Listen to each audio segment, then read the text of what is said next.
और आज हम स्टार्ट करेंगे बैटरीज।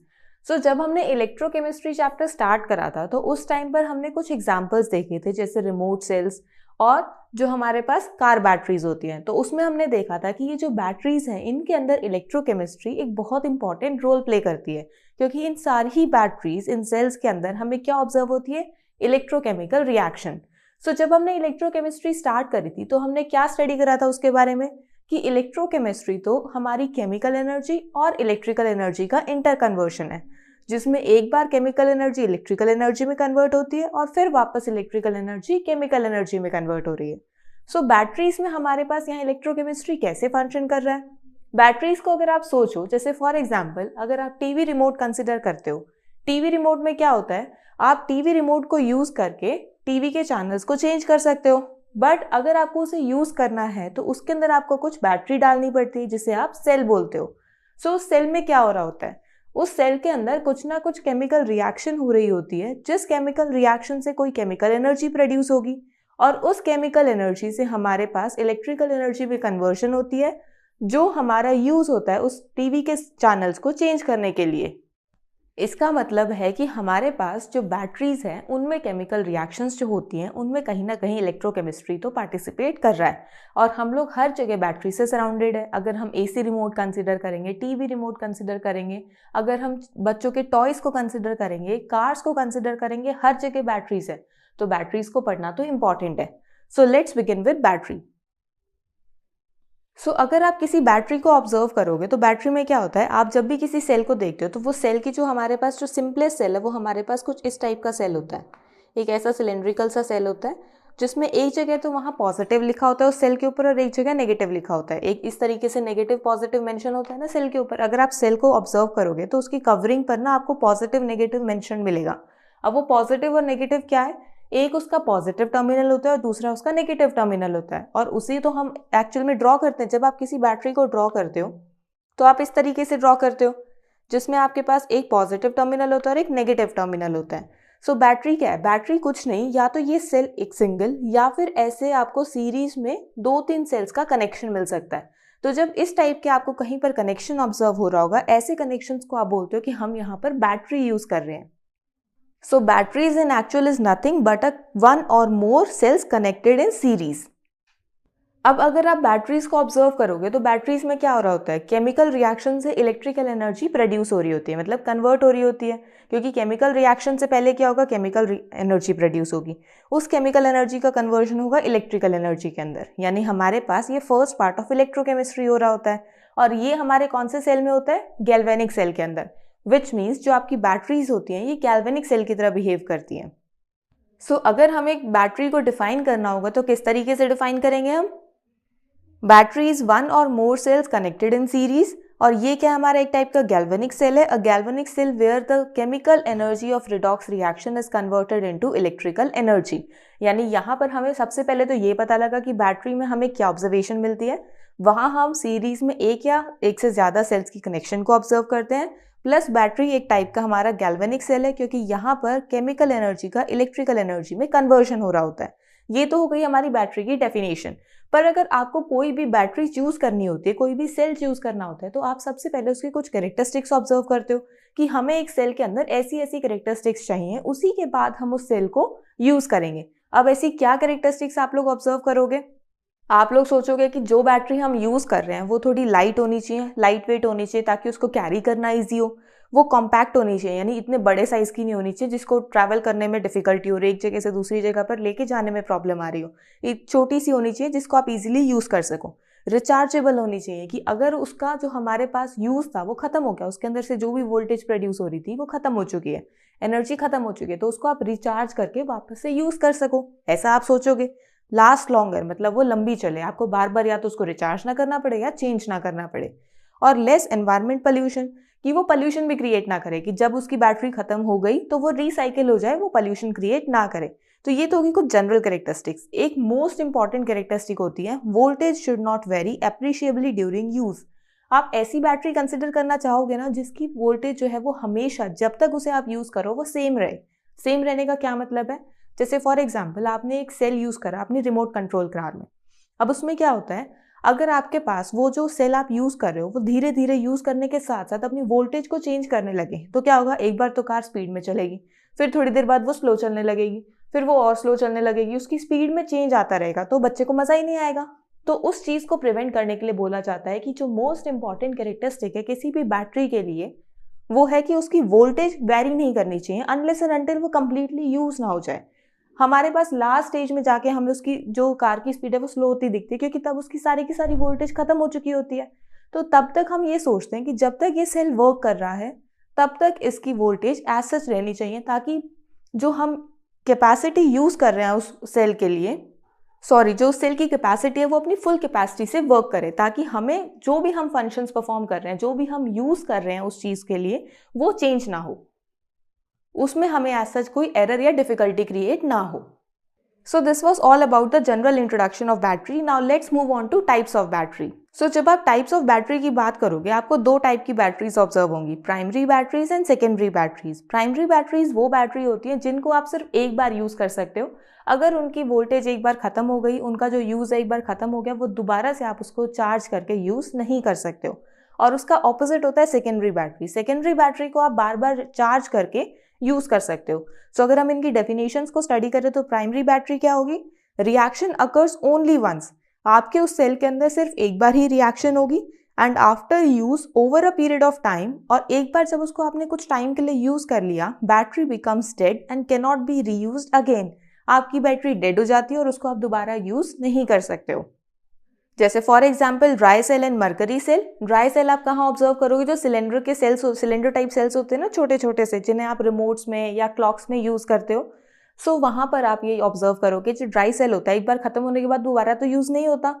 सिमिलरली हमारे पास एक और सेल होता है मरकरी सेल। मरकरी सेल थोड़ा छोटा सेल होता है जो जैसे रिस्ट वॉचेस, हियरिंग एड्स, उनमें यूज़ होता है। सिल्वर कलर का एक छोटा सा सेल होता है ना, वो भी आपका प्राइमरी बैटरी में इंक्लूडेड है। Now let's move on towards the secondary battery. Secondary battery में जैसे हमने अभी डिस्कस करा था कि इस बैटरी को आप रीयूज कर सकते हो आफ्टर चार्जिंग इट, और you can say recharging it. तो इसकी डेफिनेशन क्या होगी, a secondary cell after use can be charged. आप जो सेकेंडरी सेल यूज कर रहे हो वो यूज करने के बाद उसे आप रिचार्ज कर सकते हो bye passing current through it in opposite direction. क्या होता है इसके अंदर, जिस डायरेक्शन में आपका एक बार करंट फ्लो कर रहा होता है तो वो क्या होता है कि आपकी जो बैटरी है वो वर्क कर रही है तो वो एक डायरेक्शन में करंट को फ्लो करेगी, अपने सेल से, अपनी बैटरी में से उस करंट को बाहर निकालेगी ताकि उसका आप यूज़ कर सको।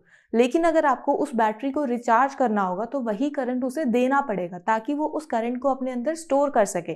सो करंट को आप ऑपोजिट डायरेक्शन में मूव करवाना होगा। सो इस वजह से बोला हुआ है कि a secondary cell after use can be recharge by passing current through it in opposite direction so that it can be used again. और अगर हम इसके एग्जाम्पल्स देखते तो वो आता है हमारे पास lead storage battery and nickel cadmium cell. Lead storage battery आप लोग कार बैटरीज में ऑब्जर्व कर सकते हो इसे, और जो आप अपने घर पर इन्वर्टर्स यूज करते हो ना तो वहां पर भी आप इसे ऑब्जर्व कर सकते हो। So let's begin our discussion with primary battery, जिसके अंदर हमारे पास सबसे पहले आता है dry cell. So dry cell को आप लेक्लांचे सेल भी बोलते हो इसके साइंटिस्ट के नेम के बाद, हु इज जॉर्ज लेक्लांचे, जिन्होंने ड्राई सेल की डिस्कवरी करी थी, और उसके बाद इसको लेक्लांचे सेल भी बोला जाता है। तो ये सेल और कुछ नहीं, सिलेंड्रिकल सेल होता है जो आप रिमोट्स में या वॉच क्लॉक्स के अंदर यूज़ करते हो, जो वॉल क्लॉक्स होती हैं आपकी उनमें यूज़ करते हो, तो वो वही आप ड्राई सेल यूज़ कर रहे हो। तो जो एक्चुअल में उसका जो इंटरनल स्ट्रक्चर होता है वो कुछ इस टाइप का होता है। अब इसमें क्या होता है, जब आप उस सेल को ऑब्जर्व करोगे तो बाहर से आपको एक मेटेलिक कोटिंग दिखती है। तो वो मेटेलिक कोटिंग किसकी होती है, वो जिंक की कोटिंग होती है जो एक्चुअल में एनोड की तरह एक्ट करता है। अब उसके अंदर आप इसके अंदर कैथोड और इलेक्ट्रोलाइट को ऑब्जर्व करोगे। सो कैथोड आप देखोगे तो यहाँ बीच में ग्रेफाइट की रॉड होती है जो सराउंडेड होता है मैग्नीशियम ऑक्साइड प्लस कार्बन से, जो कि एक्ट करता है कैथोड की तरह। जिंक हमारा एनोड की तरह एक्ट करता है, और ये जो बीच में हमारे पास स्पेस है कैथोड और एनोड के बीच में, वहां पर आपके पास इलेक्ट्रोलाइट होता है। क्योंकि अगर आपको इलेक्ट्रोकेमिस्ट्री का फंक्शन ऑब्जर्व करना है, इलेक्ट्रोकेमिस्ट्री ऑब्जर्व करनी है किसी सेल के अंदर, तो उसकी हमें कंडीशंस, रिक्वायरमेंट क्या क्या है, एनोड, कैथोड एंड इलेक्ट्रोलाइट। हमारे पास मेजर तो यही कंडीशंस हैं। एनोड हमें पता लग गया, कैथोड हमें पता लग गया। अब ये जो बीच में स्पेस है यहाँ होगा आपका इलेक्ट्रोलाइट, जो एक्चुअल में एक पेस्ट है अमोनियम क्लोराइड और जिंक क्लोराइड का। सो यहाँ पर हम जब एनोड और कैथोड की रिएक्शंस को ऑब्जर्व करते हैं तो आप सबके माइंड में कंफ्यूजन क्रिएट हो रही होगी कि मैम एनोड पर तो हमें सिंगल एलिमेंट ऑब्जर्व हो रहा है, बट जब हम कैथोड को ऑब्जर्व कर रहे हैं और जो इलेक्ट्रोलाइट्स को हम ऑब्जर्व कर रहे हैं यहाँ पर हमें एक से ज़्यादा एलिमेंट्स ऑब्जर्व हो रहे हैं। तो अब यहाँ पर रिएक्शंस किस टाइप से होंगी? अब यहाँ थोड़ी सी रिएक्शंस कॉम्प्लेक्स होती हैं, बट हमें उन रिएक्शंस को ज़्यादा डीपली अंडरस्टैंड नहीं करना, हमें बस इतना पता होना चाहिए कि एनोड पर क्या हो रहा है और कैथोड पर क्या हो रहा है, जिससे हमारा जो ड्राई सेल है वो फंक्शन कर रहा है। तो आपको बस एनोड और कैथोड की रिएक्शन पता होनी चाहिए, इतना पता होना चाहिए कि एनोड पर ऑक्सीडेशन होगी, कैथोड पर रिडक्शन होगी। सो आपके पास एनोड पर आपको लॉस ऑफ इलेक्ट्रॉन ऑब्जर्व होगा और कैथोड पर गेन ऑफ इलेक्ट्रॉन्स ऑब्जर्व होगा। सो आपको एनोड पर ऑक्सीडेशन ऑब्जर्व हो रही है जिंक की, जिसमें जो जिंक है वो जिंक 2 पॉजिटिव में कन्वर्ट हो रहा है बाय लूजिंग 2 इलेक्ट्रॉन्स। और कैथोड पर आपको रिडक्शन ऑब्जर्व होगी, जहां पर मैंगनीज ऑक्साइड में आपको मैंगनीज की रिडक्शन मिलेगी। यहाँ अगर आप मैंगनीज की ऑक्सीडेशन स्टेट देखोगे, मैंगनीज को अगर आप यहाँ एक्स कंसिडर कर लो, ऑक्सीजन की क्या होती है ऑक्सीडेशन स्टेट, एक ऑक्सीजन की -2, यहाँ टोटल ऑक्सीजन कितने हैं 2। तो जब भी हमें किसी एलिमेंट की ऑक्सीडेशन स्टेट फाइंड आउट करनी होती है तो हम कैसे फाइंड आउट करते हैं, x + 2 × -2, क्योंकि 2 ऑक्सीजन एलिमेंट्स हैं, टोटल चार्ज क्या है इसके ऊपर 0, तो यहाँ से x की वैल्यू आती है +4। तो यहाँ जो मैंगनीज है इसकी ऑक्सीडेशन स्टेट है +4, तो ये मैंगनीज आपका रिड्यूस हो रहा है, +4 से ये कन्वर्ट हो रहा है +3 ऑक्सीडेशन स्टेट के अंदर। जैसे हमने यहाँ पर ऑक्सीडेशन स्टेट फाइंड आउट करी, आप यहाँ पर भी फाइंड आउट कर सकते हो। सो यहाँ हमें ऑक्सीडेशन दिख रही है, यहाँ रिडक्शन ऑब्जर्व हो रही है, मैंगनीज ऑक्साइड जो है वो रिड्यूस हो रहा है मैंगनीज 3 पॉजिटिव स्टेट के अंदर। अब यहाँ अगर आप रिएक्शन में देखोगे तो यहाँ जिंक आयंस मिल रहे हैं और यहाँ अमोनिया मिल रहा है, जो कंबाइन होकर आपके पास यहाँ जिंक अमोनिया का एक कॉम्प्लेक्स फॉर्मेशन कर रहे हैं। अब ये रिएक्शंस कैसे हो रही हैं, क्यों हो रही हैं, उस चीज़ का आपको ध्यान नहीं देना, क्योंकि इतनी deep understanding at this stage of time आपको रिक्वायरमेंट नहीं है।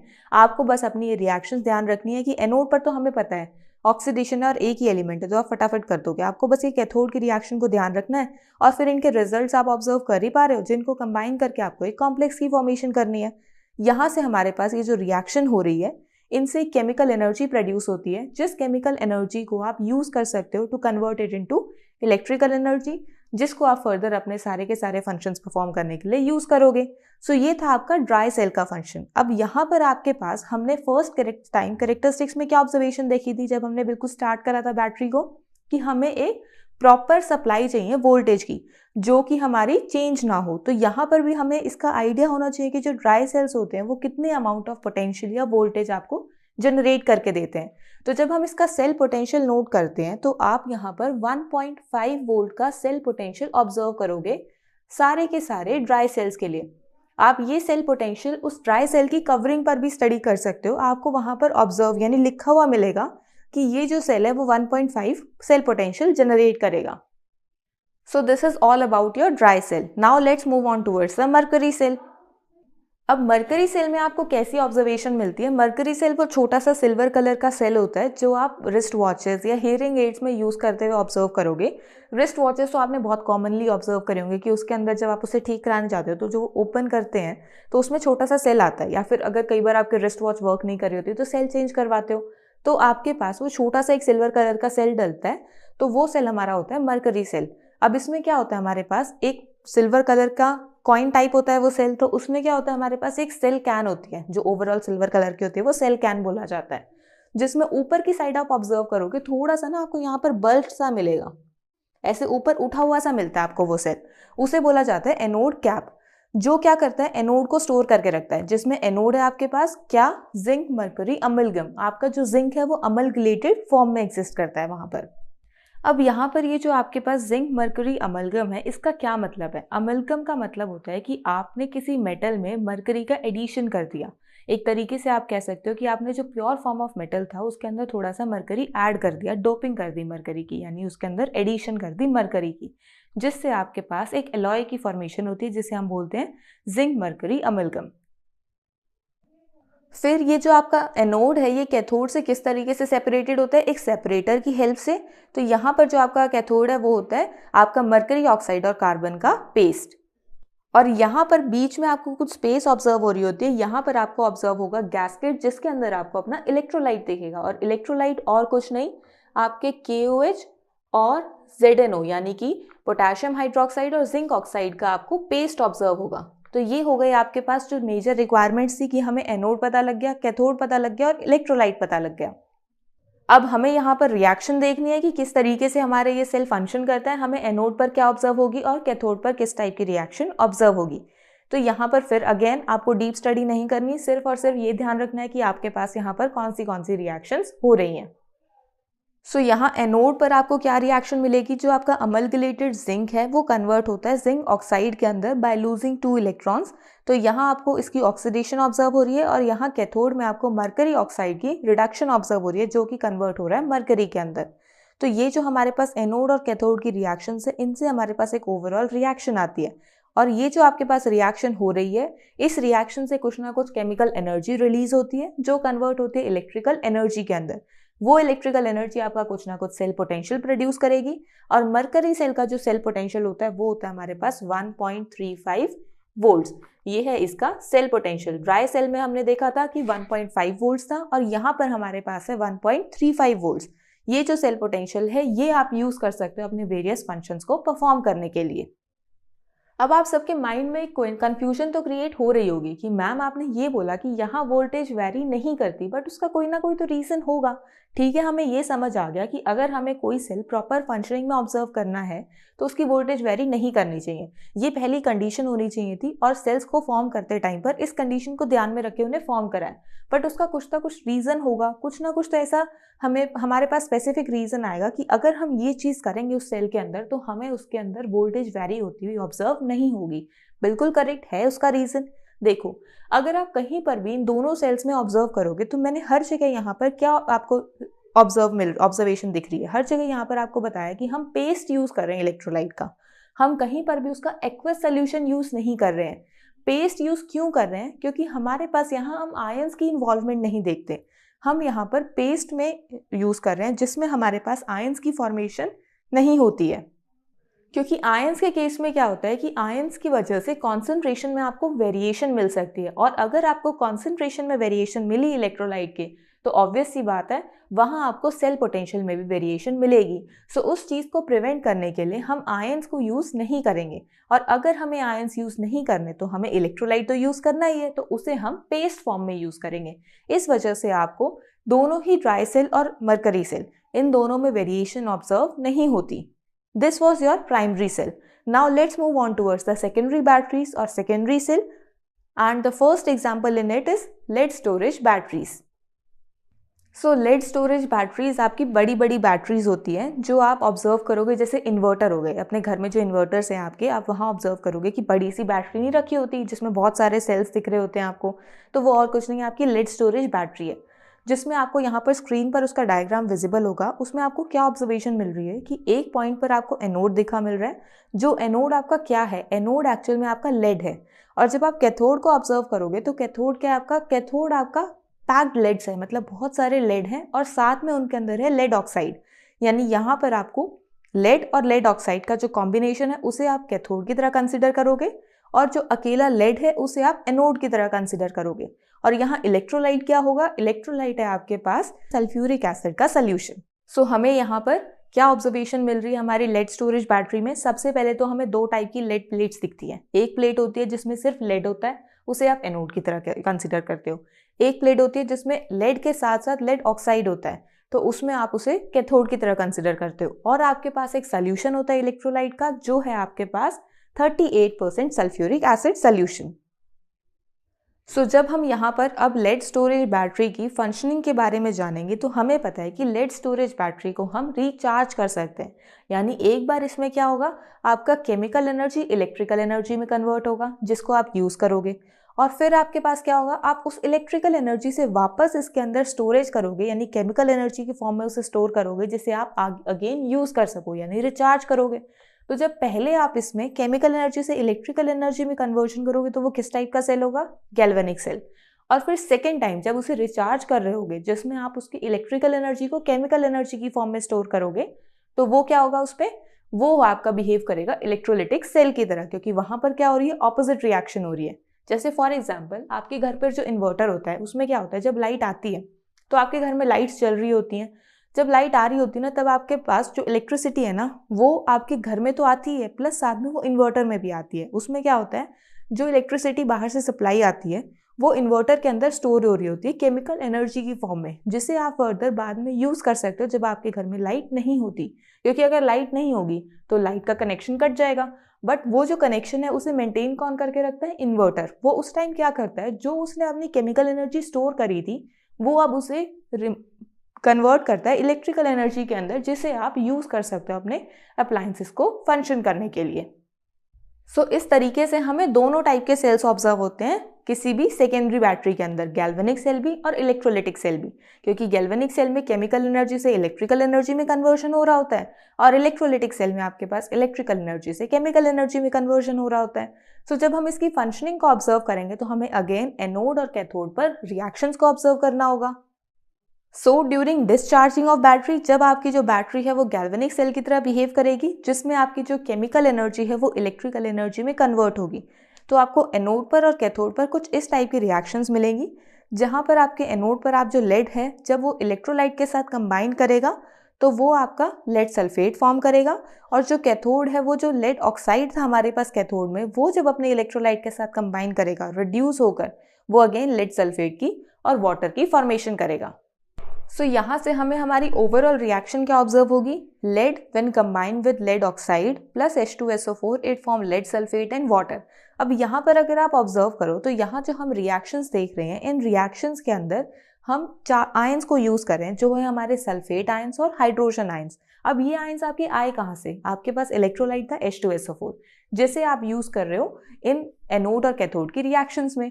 तो आपके पास एक स्टेज आएगी जब आपका वो इलेक्ट्रोलाइट पूरा का पूरा खत्म हो जाएगा, तो उस टाइम पर आपके पास जो केमिकल एनर्जी से इलेक्ट्रिकल एनर्जी में कन्वर्शन था वो रुक जाएगा। अब इसे क्या करना पड़ेगा आपको? वापस से इसके अंदर इलेक्ट्रोलाइट की जनरेशन करनी पड़ेगी, यानी एक तरीके से आपको इस बैटरी को रिचार्ज करना पड़ेगा, चार्ज करना पड़ेगा। और उस टाइम पर आपको क्या होगा? एक ऑपोजिट रिएक्शन ऑब्जर्व होगी, क्योंकि यहाँ पर जो आपको ओवरऑल रिएक्शन मिल रही है इसमें आपका जो H2SO4 इलेक्ट्रोलाइट है वो यूज़ हो रहा है। लेकिन अगर आप इसको चार्ज करोगे तो हमने चार्जिंग में क्या ऑब्जर्व करा था कि हमें रिवर्स रिएक्शन करनी होती है, क्योंकि हम यहाँ पर ऑपोजिट फ्लो ऑफ करंट करवाते हैं। तो आपको ये रिएक्शन जो है वो ऑपोजिट यानी रिवर्स दिखेगी, जिसमें आपका जो लेड सल्फेट है ये वाटर के साथ कंबाइन करके आपको इलेक्ट्रोलाइट की फॉर्मेशन देगा, जिस इलेक्ट्रोलाइट को हम फर्दर यूज कर सकते हैं हमारी डिस्चार्जिंग के टाइम पे। सो डिस्चार्जिंग के टाइम पे गैल्वेनिक सेल की तरह बिहेव करता है, जिसमें हम कुछ इस टाइप की रिएक्शंस ऑब्जर्व करते हैं। और चार्जिंग के टाइम पर ये इलेक्ट्रोलिटिक सेल की तरह बिहेव करेगा, जिसमें आपको यहाँ की ये जो रिएक्शंस हो रही हैं इनकी ऑपोजिट रिएक्शंस देखने को मिलेंगी। So this was all about the lead storage battery. Now let's move on to nickel cadmium cell. अब nickel cadmium cell के ना आपको वर्किंग या उसकी जो स्ट्रक्चर है वो इतना ऑब्जर्व यानी स्टडी करने की रिक्वायरमेंट नहीं है, क्योंकि आपके सिलेबस में वो इतना पार्टिसिपेट नहीं कर रहा। आपको बस ये ध्यान रखना है कि जो निकल कैडमियम सेल है उसकी लाइफ लेड स्टोरेज बैटरी से थोड़ी लंबी होती है, थोड़ी ज़्यादा होती है, वो ज़्यादा अच्छे तरीके से परफॉर्मेंस शो करता है। अगर उसकी बैटरी लाइफ ज़्यादा होगी लेड स्टोरेज बैटरी के कंपैरिजन में, तो उसको जो हमारे पास कॉस्ट है वो भी ज़्यादा होगी, ऑब्वियस सी बात है। तो इस वजह से जो निकल कैडमियम बैटरी है वो एक्सपेंसिव होती है as compare to lead storage battery. तो आपको उसकी वर्किंग या फिर उसका जो स्ट्रक्चर है, इंस्ट्रूमेंटेशन है, वो सब ध्यान में रखने की ज़रूरत नहीं है। आपको बस उसकी ओवरऑल रिएक्शन ध्यान रखनी है, जिसमें आपको कुछ इस टाइप की रिएक्शन ऑब्जर्व हो रही होगी, जिसमें आपका जो कैडमियम है वो निकल हाइड्रोक्साइड के साथ रिएक्ट करके कैडमियम ऑक्साइड, निकल हाइड्रोक्साइड और वाटर की फॉर्मेशन कर रहा है। सो यहाँ से हमारे पास जो केमिकल एनर्जी है उससे इलेक्ट्रिकल एनर्जी प्रोड्यूस होगी, जिसको आप यूज़ करोगे अपने फंक्शंस को परफॉर्म करने के लिए। और वही बात अगर चार्ज करोगे तो रिवर्स हो रही होगी यहाँ पर रिएक्शन। तो बस आपको यहाँ कोई ध्यान नहीं रखना कि यहाँ एनोड क्या है, कैथोड क्या है, इलेक्ट्रोलाइट क्या है, कुछ ध्यान रखने की जरूरत नहीं है। बस ये ओवरऑल रिएक्शन आपको ध्यान में रखना।